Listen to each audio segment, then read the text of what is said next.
Converting a movie franchise like Fast and Furious into video game form should be easy on paper. You've already got the cars, you've got the racing, the heists, the jumping between cars, the drifting, a man whose entire personality can be summed up in 2 words. 3 words. Family and Dodge Charger. You know, that's half a video game design document that I've just read out just there, just based on the films alone. And yet, consistently, no one seems to be able to make a good Fast and Furious game. A few months back I played Fast and Furious Arcade Edition, and to be honest, that wasn't good either, so when is someone gonna make one?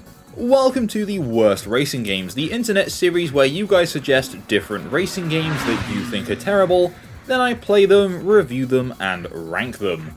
So last week we had Supersonic Racers on the original PlayStation, a kind of underwhelming but charming looking top-down racer that definitely had a fair bit of jank going on. Now, sticking with the theme of janky things, very recently I was in a second-hand store and stumbled upon Fast and Furious Showdown for a very, very cheap price. Now, I knew this was on the wheel, so I had to take it home. So this week I've been playing it, and I thought just this once, I won't use the wheel and I'll pick this game out as I've purchased it especially. So before we dive into the frankly painful gameplay, let's get a bit of history here.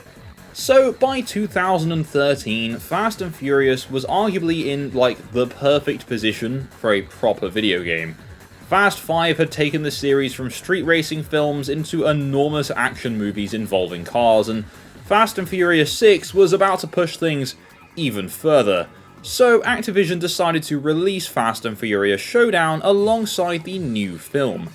So Showdown launched in America and Europe in May 2013 on the Xbox 360, PS3, Wii U, PC, and the Nintendo 3DS, arriving during the same week as Fast and Furious 6 hit cinemas. It should have worked, but instead, Fast and Furious Showdown ended up with a Metacritic score of 22 out of 100 on Xbox 360. Not 72, no, 22. Every single one of the 9 recorded 360 critic reviews on this site were all negative. And having played the game now, I understand, because Fast and Furious Showdown achieved something I genuinely didn't think was possible. It makes stealing cars, firing machine guns, crashing through roadblocks, and dragging a bank vault through Rio feel like doing housework. This is a game where you can jump from one moving vehicle onto another while somebody shoots at you, and somehow the only thing I can think of whilst this is going on is how much longer is left in this mission. So the question is, guys, what happened? How do you take a franchise built entirely around increasingly ridiculous car spectacle and produce one of the most lifeless, painful racing games on the Xbox 360? Well, let's find out, and just for reference, all the footage you're seeing today has been captured off of an Xbox 360.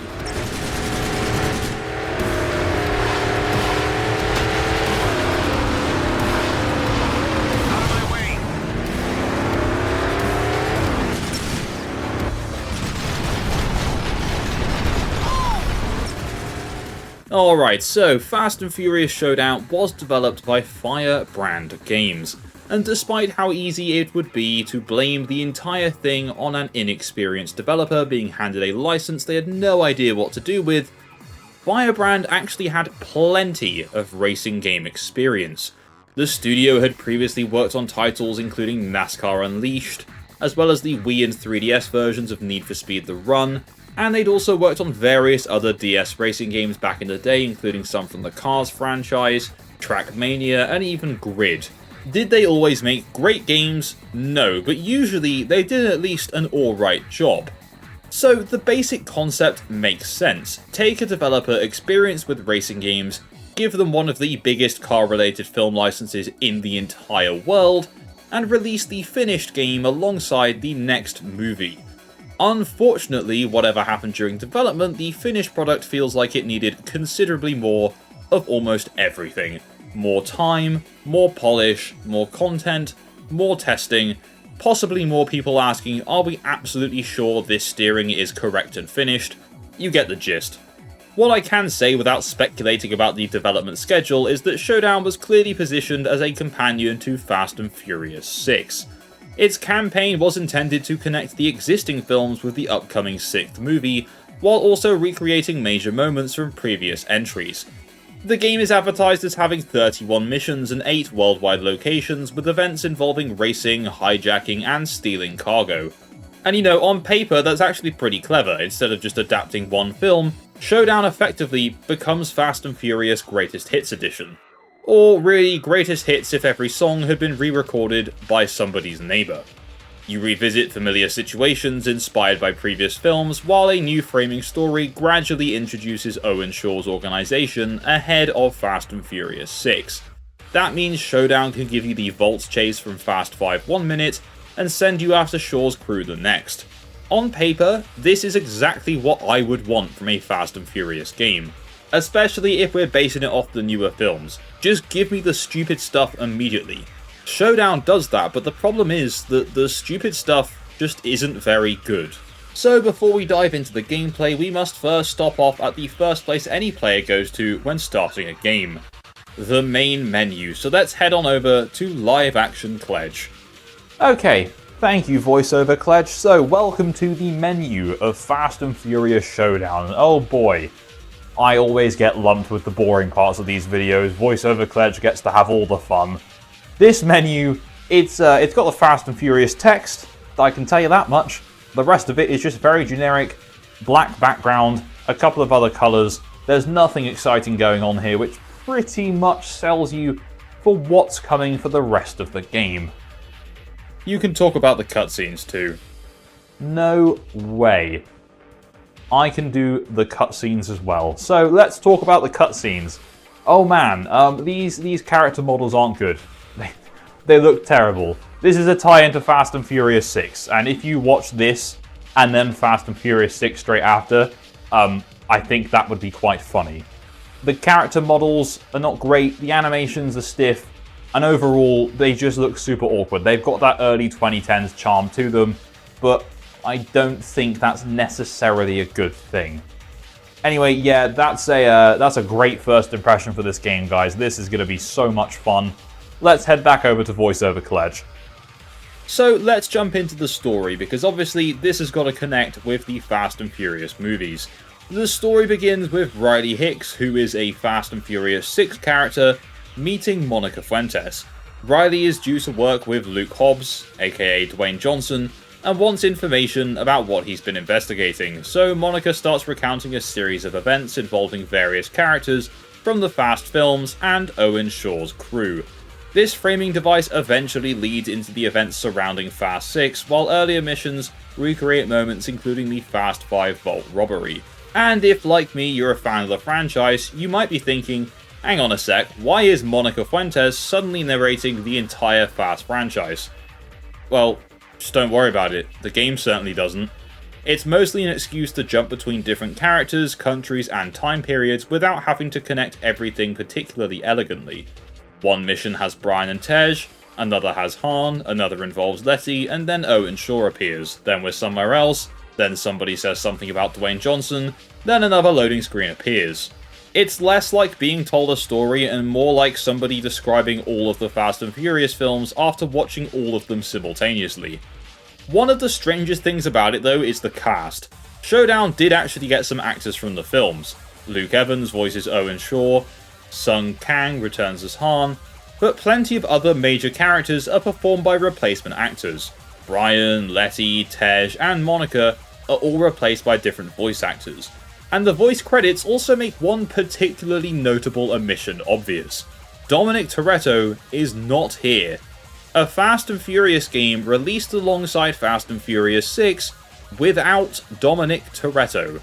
That's like making a Sonic game and deciding the expensive part was probably the Hedgehog. Vin Diesel isn't the only major film actor absent either, which creates a weird situation where some characters sound correct and others sound like legally distinct versions of themselves. But to be fair, the story is not really why we're here. It's Fast and Furious. If the cars and action are good, I can forgive an incredible amount. But unfortunately, it's not. So, the driving. Oh, God, the driving. Fast and Furious Showdown is an arcade racing game, so I am not expecting Assetto Corsa here. The films regularly feature cars surviving jumps that would compress a human spine into a convenient travel size. Realism is not required. What I do expect, though, is for controlling the car to at least be enjoyable, and Showdown's handling managed to feel simultaneously heavy, twitchy, and disconnected all at once. The steering has a large central dead zone, meaning small analog inputs often seem to achieve very little, and you best believe there's no way you can change that. Push further and the car finally begins changing direction, except now you've given it too much steering and need to correct it. So you're constantly making these awkward little movements as the vehicle wanders across the road.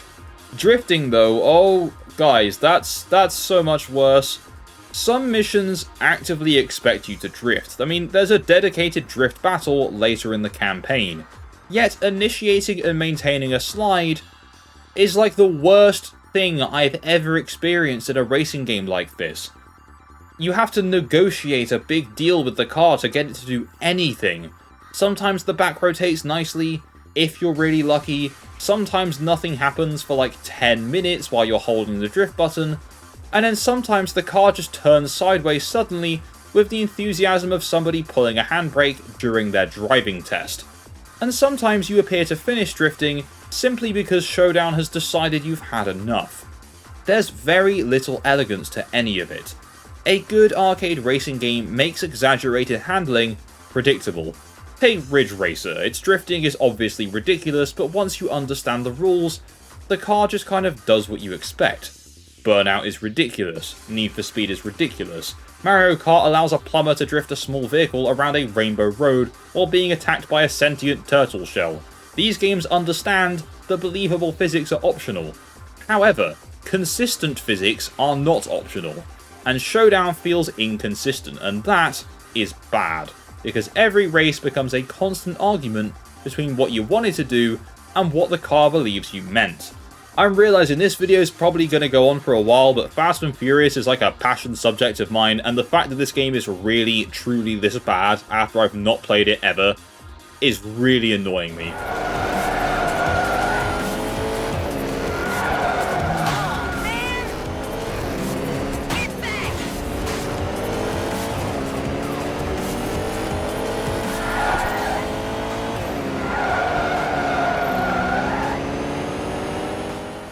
Now, as well as drifting, naturally this game also has Nitrous, because really, it would be illegal to produce Fast and Furious video games without including Nitrous somewhere.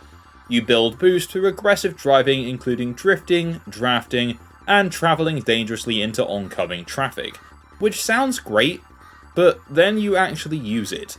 The boost lasts for such a short period that it barely feels worthwhile, and recharging it takes long enough that sometimes I actually forget that the mechanic exists in the first place. Even worse, the boosting often exaggerates the problems that are already there with the handling. You activate Nitrous, the camera shakes, the car accelerates, the sense of speed increases, and then an AI vehicle appears directly ahead of you. Congratulations, you've now spent several minutes charging your ability to hit a Toyota more efficiently. So the bulk of the game will take you through the main campaign, and it has an interesting idea for its mission design. The biggest idea in this game is that almost every mission is built around two characters working together. One person might drive while the other operates a weapon. One might chase a target while the other prepares to hijack it. And when playing alone, you can switch between the two roles while the AI controls whoever you've abandoned. The roles generally fall into three categories: driver, gunner, passenger. The passenger sequences normally involve jumping from your vehicle onto another one and hijacking it, while the gunner gets access to various weapons used against pursuing enemies. Again, a pretty good idea, it fits the films perfectly. Think about how many scenes in these films involve several people doing things simultaneously but different. Someone's driving, someone's shooting, someone's hanging off a truck, oh, someone's in space, someone's hacking something, Roman is probably shouting. Basically, the entire franchise is based around cooperative chaos, so building the game around two-player missions makes complete sense, but unfortunately, every role has its own collection of problems. I mean, driving we've already covered, but hell, the shooting might actually be worse. and it's not very often I get to talk about shooting in the worst racing game series. You control a crosshair while leading from the car, firing at enemy vehicles, tyres, or highlighted targets. Except the aiming is horrible, it's slow, and it's imprecise. Targets move rapidly around you left and right, while the cursor seems to have been submerged in superglue, which creates a wonderfully ironic situation. If I'm driving, I want the AI to shoot. If I'm shooting, I want the AI to drive. If both of us were AI controlled, I could presumably go and play something else. Some missions give you heavier weapons, like a pulse gun that charges up and fires waves at vehicles.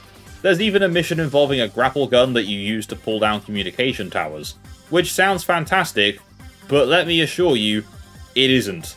You wrestle that aiming reticle into position, fire, and wait for the interaction to happen, and continue along a tightly controlled route, whilst dealing with the terrible AI of whoever you're not controlling. But this is a pattern, this is something that Showdown does constantly. It describes an exciting activity, and then converts it into mechanically awkward boringness. Hijacking is the same. You pull alongside another vehicle, your character prepares to jump, there's some button pressing, an animation plays, and you now own that vehicle. I've just leapt between two cars travelling at motorway speeds, I should at least be interested. Instead, I feel like I've successfully paid for something at the checkout of a supermarket.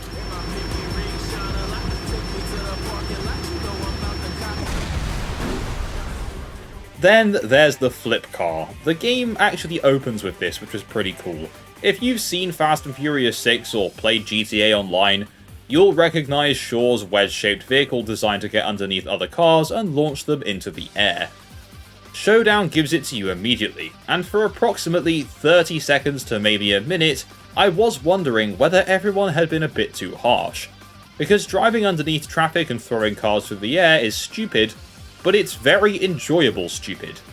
And then the game starts happening.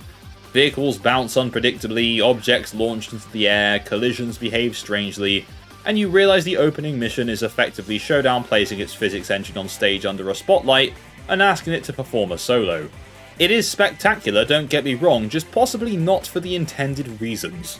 The gravity here makes no sense, traffic behaves like loose objects that have fallen inside a tumble dryer, and sometimes you can actually hit a vehicle perfectly and launch it, and other times the flip car smashes into something and reacts like me when I've stubbed my toe. Badly. This is your introduction to the game. Welcome to Fast and Furious, where physics is not part of the family.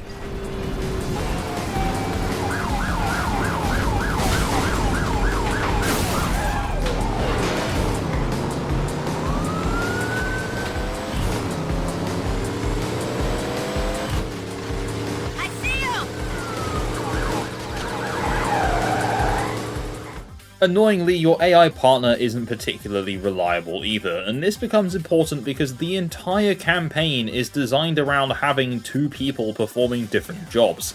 Leave the AI in control of the car, and there's always the possibility it will hit something, choose a terrible route, slow down, or just generally create problems you now need to solve. Leave it to shooting, and the results can vary wildly depending on the mission.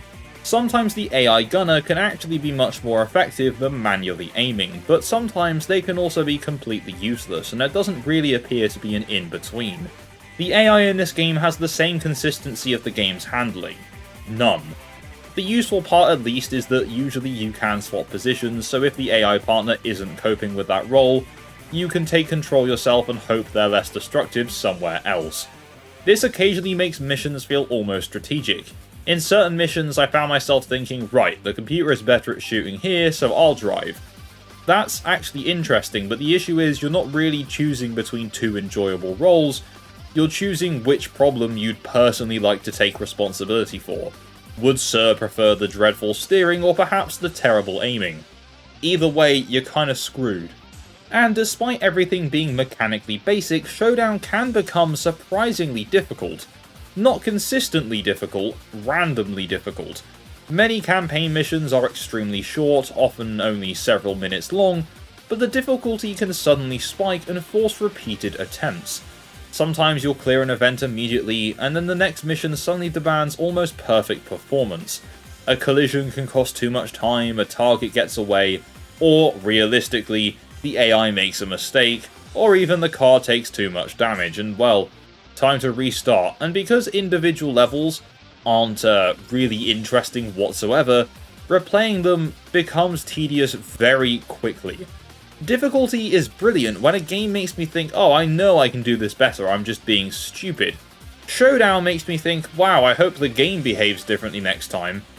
There's definitely a big difference there. The rubber banding certainly doesn't help either. Opponent cars can remain irritatingly competitive regardless of your performance, while traffic and collision physics can turn races into lotteries.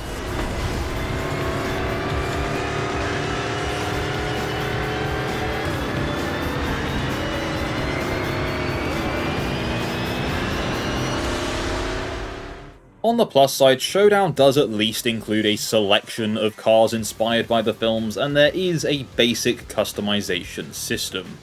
There are over 50 upgrades and performance perks, and completing events earns experience that gradually unlocks additional modifications.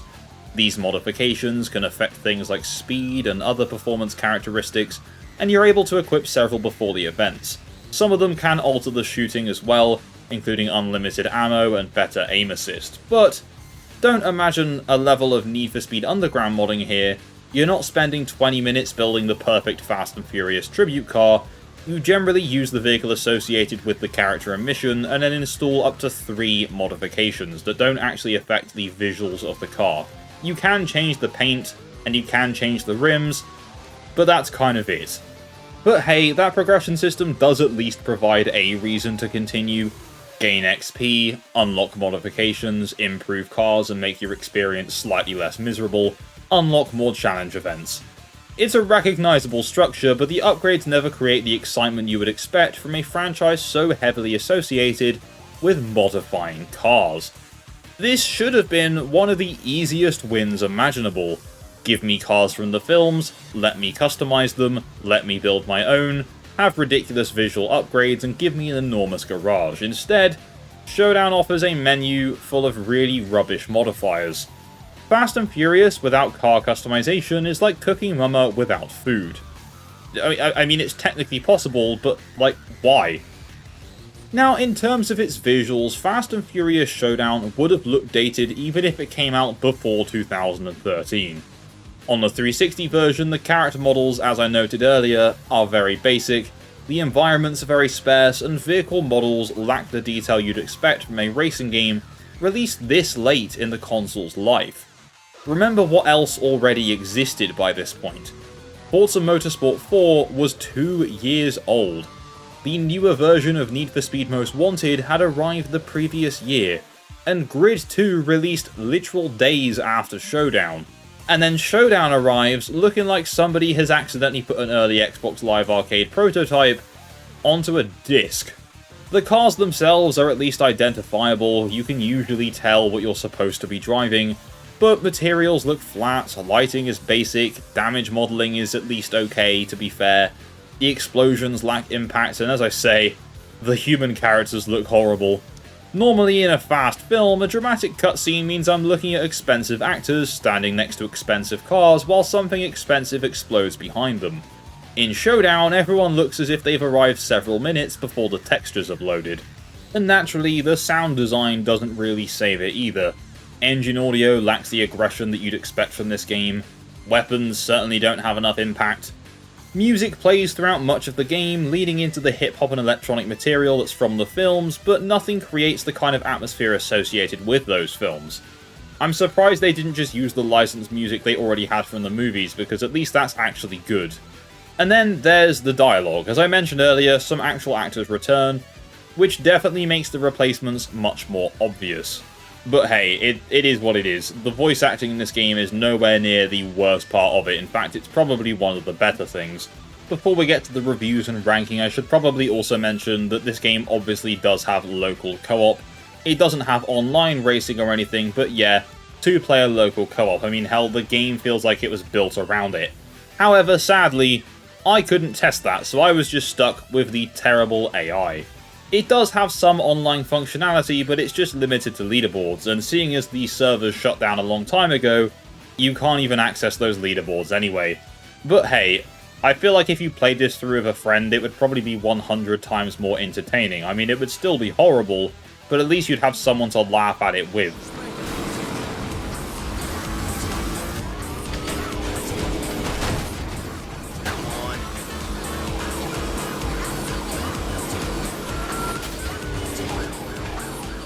Alright, so in terms of its critical response, as we covered earlier, it has a Metacritic score of 22 out of 100. And usually, a lot of the time with these games, I tend to find that the user score from actual players is usually a little bit higher, or at least less harsh than the critical response. But no. This is deemed on Metacritic as overwhelming dislike with an average of 1.5 out of 10. This honestly might be one of the worst reviewed games, at least in terms of modern, or at least more modern games, we've covered in the entire series. It's just such a waste of the Fast and Furious license. It's just a disappointment. I think that's the best way I can sum it up. Now, according to VG charts, the Xbox 360 version of the game would also not sell very well. I mean, this was literally at the very end of the Xbox 360's lifespan. This was the same year that the Xbox One was launching, so I'm not particularly surprised, and also, the reviews were horrible. So the game went on to sell approximately 40,000 copies, and that's just in Europe. It doesn't have any sales figures for America, so it probably was a bit more than that, but I can't imagine it scraping past 100,000, to be honest. This was not a well-liked or good game. And that's kind of the end of it. Showdown disappeared fairly quickly after release. There was never a direct sequel, and it didn't establish the Fast and Furious franchise as a major force in video games. 7 years later, the license returned to consoles with Fast and Furious Crossroads, developed by Slightly Mad Studios, and somehow, Fast and Furious managed to develop a very strange video game tradition where experienced racing developers are given one of the most straightforward racing game licenses imaginable, and the results become fascinating for completely unintended reasons. But more on that for another episode, because Crossroads is also on the worst racing games wheel. So now the time has come to rank Fast and Furious Crossroads on our worst racing games tier list. Now, I sat long and hard and thought about this, and I nearly, very nearly, put this game in the so bad that it's kinda good category, but to be honest, I grew up with Fast and Furious, and I really enjoy the films. Well, up to like 8, I would say. The last 2, not so much. But I hold a very special place for this franchise in my heart. And this game took that place in my heart and crushed it like a grape. So, Fast and Furious Showdown, you are going in the pure evil category.